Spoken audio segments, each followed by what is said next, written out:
Բարև ձեզ, ես արդեն օֆիսում եմ, քանի որ չի ստացվում մենակ մի գործով զբաղվել, Էլզայի բնակարանի վլոգը ինքը կլինի հենց այդպես ընդհանրական դեկտեմբերյան վլոգ, ճիշտ արդեն դեկտեմբերի կեսն է, բայց կնկարեմ թե դեկտեմբերի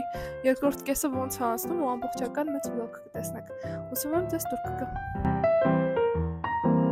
Քանի որ շաբաթ կիրակ էր, մենք օֆիսում չենք եղել 2 օր, ես հիմա պետք է մի փոքր փոշիները մաքրեմ, հավաքեմ այստեղ, ու արդեն անցնեմ նկարահանման, նաև օֆիսում ես մենակ եմ լինելու, մինչև արդեն, չգիտեմ, երևի մինչև մարտ ամիսը, քանի որ քույրիկս դեկրետի մեջ է, երեխա պետք է ունենա եւ ես կարծում եմ, որ մինչև մարտ ամիս ինքը չի կարողանա գալ ու աշխատել, այնպես որ ամբողջ ընթացքում մենակ եմ լինելու, տեսնենք թե ոնց է անցնում իմ ժամանակը։ Իրականում միշտ կարծիքներ եմ լսում, որ երբ աշխատանքային սեղանը հավաք չի, քո ուղեղն ու աշխատանքն ընդհանուր առմամբ չի կարող կենտրոնացված լինել, բայց եկեք տեսնենք թե ինչ տետեր են իմ սեղանին դրված ու որը ինչ նշանակություն ունի, ուղղի միշտ իրանք պետք է իմ առաջ լինեն, իմի հերթով ցույց տամ։ Չգիտեմ ում մոտ ինչպես է, բայց իմ մոտ դեռ շատ փոքրուց նկատել եմ, երբ գնում էի դաշնամուրի ու վերադառնում էի տուն, ու մեր դաշնամուրը փակ էր լինում, ես կարողա օրերով չնվագեի, բայց եթե ինքը բաց էր, ես անպայման անցնելուց միշտ նստում էի ու նվագում էի, նույնը հասկացա, որ գրքերի հետ է կապված իմ մոտ, եթե օրինակ գիրքը դրված է հենց անկողնուս կողքը, ես միշտ բացում եմ ու կարդում եմ, բայց եթե ինքը, չգիտեմ, պահված է պահարանի ներսում, ես կարողա օրերով չկարդայի ու այդպես հասկացել եմ, որ իմ մոտ այդպես է, եթե ես չեմ տեսնում հստակ բան, որ պետք է գործողություն անեմ, ես երբեք դա չեմ անում։ Դա համար իմ մոտ միշտ այն ինչ որ ինձ անհրաժեշտ է, միշտ աչքիս առաջ է, որպեսզի ես միշտ հիշեմ, որ դա պետք է անեմ։ Սա իմ ամենօրյա տետրն է, այստեղ ես գրում եմ առաջադրանքները, որ պետք է այդ օրը անեմ, ու նշում եմ, որ վերջ դա արված է, ու շատ խառը տետր է ինքը, տարբեր բաներ կարող եմ այդ պահին գրել, սցենարներ, նկարներ կարող եմ անել, չգիտեմ, սա ինչ աթոռի ֆորմաներ են, ու այդպես։ Տեսեք աշխատանքներն եմ, որ արել եմ։ Ինքը այսպես խառը, ասենց անընդհատ իմ ձեռքի տակ գտնվող տետրա, որ ինչ-որ մեկը ինչ-որ բան ասեց, ես պետքա գրեմ, ինչ-որ միտք եկավ իմ ուղեղում, պետքա գրեմ, օրինակ սա այս վերջին վիդեոյիս միտքն էր, որ գրել եմ։ Այս տետրը մեզ մարմարի աշխարհներ նվիրել անցած տարի։ Ես իրան օգտագործեցի որպես օֆիսային մարքեթինգի համար, այսինքն այստեղ ինչ-որ մեր երկուշաբթի օրվա քննարկումներն է, թե ինչ ունենք այդ շաբաթվա մեջ պլաններ իրագործելու եւ սոցիալական հարթակներում եւ աշխատանքի մեջ շինարարության հետ կապված, ու այդպես այստեղ էլ այդ ինֆորմացիան է գրվում։ Սա այն տետրն է, որտեղ գրվում են մեր պրոյեկտները ու պրոյեկտների ստացված եկամուտները, նաեւ այս ամեն ինչը իհարկե on-line տարբերակով է արված, բայց ես սիրում եմ գրել։ Ու նաև այստեղ գրված են մեր ուսանողները, թե երբ են գալիս, որ օրն է բացակայում, որ օրը պետք է լրացնենք ու ելի վարձերի հետ կապված։ Այս տետրը մեզ Python-ին է նվիրել, այս տետրի մեջ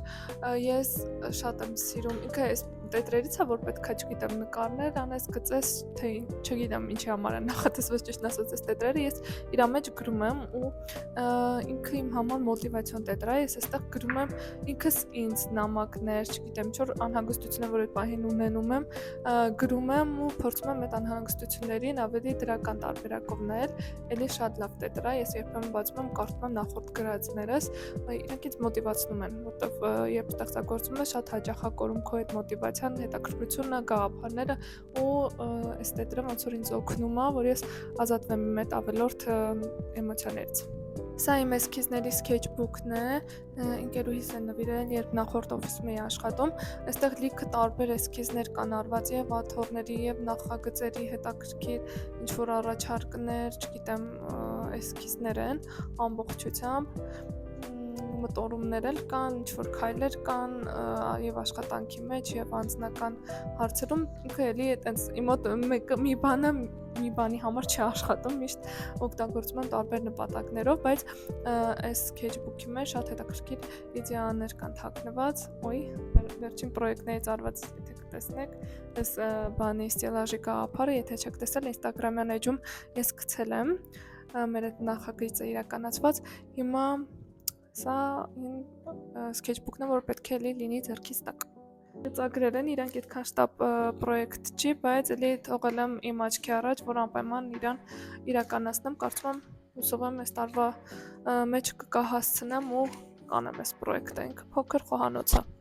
Այս էլ իմ գրիչներն են, որոնք իրանց տեղում չեն, որտեվ անընդհատ իմ ձեռքի տակ են, որ ես ամեն ինչը կարողանամ գրել։ Ես ունեմ իհարկե իմ համար գրչաման, հիմա ցույց կտամ այդ գրչամանը։ Իհարկե ինքը դատարկ է, բայց դե հիմա այդպես է, ես այսպես եմ աշխատում։ Հավանաբար նկատեցիք նաև այս կրակմարիչը, սա մենք օգտագործում ենք տարբեր, չգիտեմ, մոմեր վառելու համար, մենք այստեղ երբեմն ունենում ենք, ոչ ծխախոտի համար, որովհետև մենք ոչ ոքս չենք ծխում եւ չենք աջակցում։ Ինքը շատ գեղեցիկ է, դիզայներական, մենք սիրում ենք նման բաներ։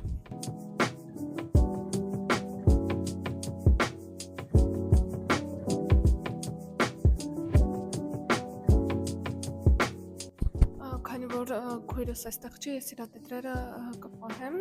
մինչև ինքը կգա։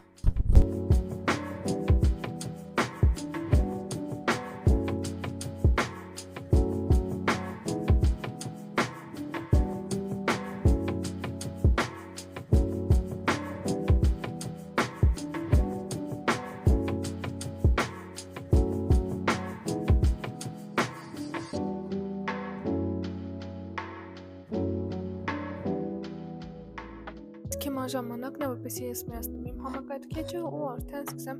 ռիլերի համար իդեաներ գեներացնել։ Let's start. What happened?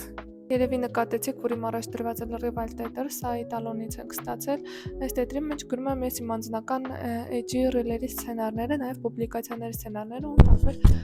գաղափարներ։ Ոնց հասկացաք, տետրերի նկատմամբ անտարբեր չեմ, դա գալիս է մանկուց, ես մեզ շատ սիրել տարբեր հուշատետրեր ունենալու, բոլորը օգտագործվել են ըստ իրենց նպատակների։ Իմ սցենարներ գրելու պահը ձեզ այդքան էլ հետաքրքիր չի, որտեղ ես անդրադառնալու մեջ եմ լինելու ու ոչ մի ինֆորմատիվ բան չեմ կարող ձեզ ներկայացնել, այնպես որ մի փոքր արդեն կապի դուրս կգանք ու ցույց կտամ, թե ինչ եմ անում։ Ես արդեն վերջացրել եմ, ունեմ 3 սցենար գրված եւ 3 թեմա, որի մասին պետք է շաբաթվա ընթացքում արդեն սցենարներ գրեմ եւ նկարեմ։ Հիմա պատրաստվում եմ վիդեոն նկարել ռիլ տեղադրելու համար, կարող եք անդամագրվել, հետևել ինձ նաեւ Instagram-ում եւ որից հետո ընդմիջում եմ անելու ու նոր անցնենք Էլզայի բնականի ինտերիերին։ Իրականում Էլզայի բնականի վրա ես մի փոքր աշխատել եմ, ցույց կտամ, թե ինչ չեմ նկարել, որպեսզի ձեզ ցույց կտամ արդեն թե ինչ եմ արել ու կշարունակեմ աշխատանքը։ Վերջացրեցի նկարահանումը, կուզենայի իհարկե ցույց տալ, թե ինչպես եմ նկարում ռիլերը, բայց այնտեղ բարդ բան էլ չկա, ուղղակի հիմա սա միակ հեռախոսն է մոտս ու չեմ կարող ցույց տալ, հենց այս հեռախոսով էլ նկարում եմ, փոխել եմ մի փոքր ռիլերի նկարահանման տարբերակը, սկզբում օրինակ այդպես ամեն ինչ լույսեր, տեղով, ամեն ինչով, չգիտեմ, սեղանի վրա դրված ժուրնալներով ամեն ինչով մտածված էր, իսկ հիմա ավելի պարզ ֆորմատ եմ դարձրել, քանի որ ռիլը ինքը ինֆորմատիվ է ու շատ հետաքրքիր ինֆորմացիաների մասին եմ խոսում, չուզեցի մոնտաժի տարբերակով այն ավելի ծարացնել, մարդիկ սիրում են ավելի պարզ բաներ ու որոշեցի ավելի սելֆի տարբերակով, կարծում եմ ավելի անմիջական է ստացվում։ Նայեք իմ ռիլերը, նայեք իմ շորտսերում եւս դրանք կան եւ կիսվեք ձեր կարծիքներով։ Կարծում եմ առաջին հայացքից զգացվում է սառնությունը, որ գալիս է սցենայից, ինչպես կտեսնեք, այստեղ պատերը փոխարինել եմ ժայռային պատեր եմ արել, ավելի քարանձավային էֆեկտ ստանալու համար, լեռնային էֆեկտ ստանալու համար ու ձյուներ կան, այստեղ ձյան կույտեր կան հենց ժայռի վրա։ Մեր այս գրակարանի հատվածը ամբողջությամբ դարձրել եմ ապակյա սյունը, որ կար, հիմա այստեղ կտեսնեք, ու նաև գրակարանը եւս ինքը ոնց որ ներկառուցված լինի այդ սառույցի մեջ, շատ հետաքրքիր հատված է ստացվել։ Խոհանոցի հատվածը երկու կողմից այսպես ձյուներ եմ սարքել, ձնային լեռան տպավորություն եմ ստեղծել, ինչպես նաև սառույցներ կան կախված, եթե կնկատեք, ու խոհանոցի կահույքը տեղադրել եմ նաև երկու եղևնի, բայց դեռ այս հատվածի վրա աշխատելու գործեր ունեմ, պետք է մի փոքր էլ աշխատեմ ու կարծում եմ այսօր կաշխատեմ նաև բազմոցի զոնայի հետ կապված սուրճի սեղան ու մյուս կողմի առաստաղի ձևավորումը եւս կսկսեմ այսօր անել։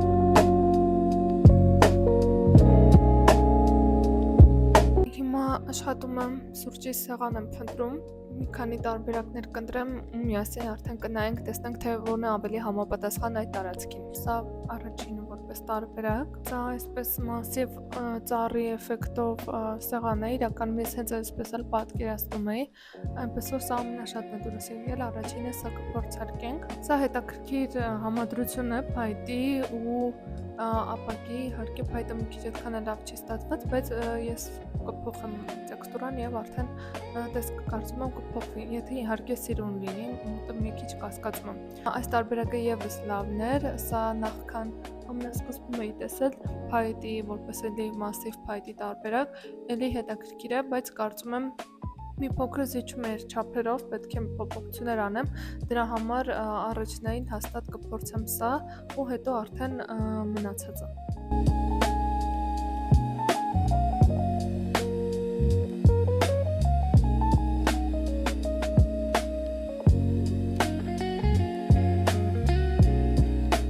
Այս տեսքն ունի սեղանը մեր սցենայում, կարծում եմ բազմոցի հետ տարբերությունը ահռելի է, այդ պատճառով կարելի է մի փոքր սեղանը փոքրացնել, երևի թե կնեղացնեմ սեղանը ավելի ու գույնը մի փոքր ավելի բացացնել ու տաքացնել, նաև կարծում եմ, որ այս կողքի սառույցի կապույտը որ կա, ես փոխելու եմ, իհարկե հենց այս սառույցը ինքը շատ լավն է, ես իրեն լավ մշակել եմ, բայց մտածում եմ փոխելու մասին եւ ավելի բաց գույնով սարքելու, հիմա կոնտրաստը օրինակ այս հատակների շատ է։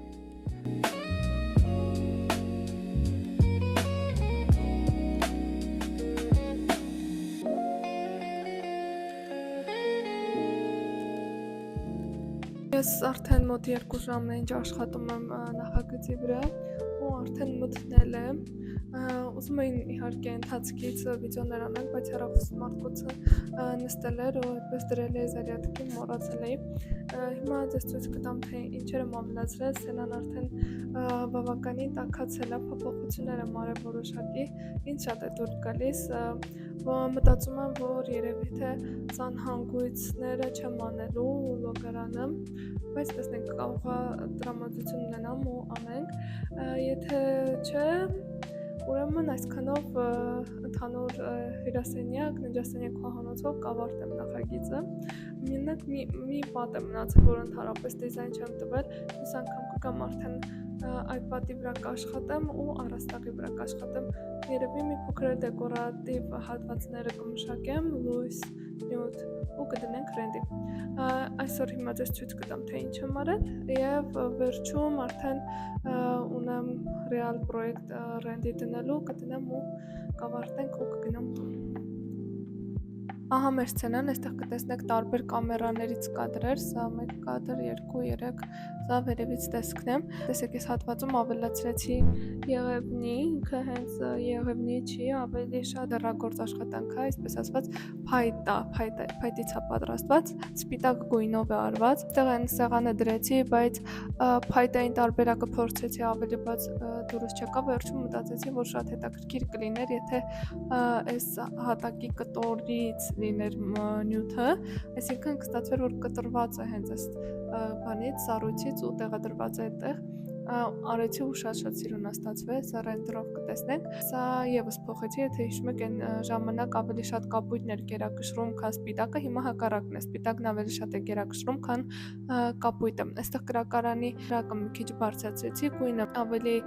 վառ սարքեցի, որպեսզի այդ տաքությունը երևա ու այստեղ կախել եմ նաև այսպիսի լուսավորություններ գնդերի տեսքով, չգիտեմ, ներկա պահին դուրս գալիս է, հետո հաջորդ անգամ առաստաղի վրա աշխատեմ, կարող է ինչ-որ փոփոխություն անեմ։ Այստեղ իհարկե ավելացրել եմ գորգ ու նաև սեղանի վրա ձյուն եմ ավելացրել, կարծում եմ շատ ավելի էֆեկտիվ է ստացվում։ Իհարկե այս ամեն ինչը մի քանի փոփոխություններից հետո է եղել, այսինքն մի քանի անգամ եղևնի եմ փորձել, սեղանը փորձել եմ տարբեր ձևով գորգը, ընթացքը չստացվեց ցույց տալ, բայց հիմա այս տեսքը որ մենք ունենք, ինձ շատ է դուր գալիս։ Ռենդի տարբերակով փորձենք գնել։ Չգիտեմ ձեզ դուր գալիս է թե ոչ, բայց ինձ իսկապես շատ է դուր գալիս։ Գնդերի վրա եմ մի փոքր կասկածում, հնարավոր է լուսավորությունը սառն է ներկապահին։ Ինձ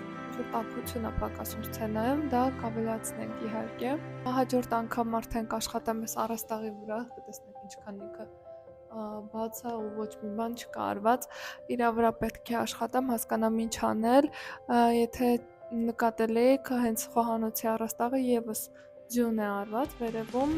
չգիտեմ, կարող է փոշմանեմ ամբողջ տանը հենց ձյուն ավելացնեմ, կարող է եւ չանեմ նման բան, բայց ինձ տաքությունը պակասում է ու այդ առաստաղի ծավալը եւս իմ համար ոնց որ պակասում եմ։ Ըստին արդեն կաշխատեմ դռների վրա, խոհանոցի հատվածի վրա ու նաև ննջասենյակի կողքի պատի վրա։ Ննջասենյակն էլ ես ցույց չեմ տվել, մյուս անգամ անպայման ցույց կտամ, դա շատ վաղուց է արել, նույնիսկ նկարել էի, ուղղակի հիմա կորցրել եմ վիդեոները, չեմ կարողանում գտնեմ իմ դարանի մեջից։ Այնպես որ մյուսին արդեն կշարունակենք աշխատանքը, ես հիմա փակում եմ ֆայլը ու անցնում եմ իմ ռեալ պրոյեկտի ռենդի դնելու գործընթաց։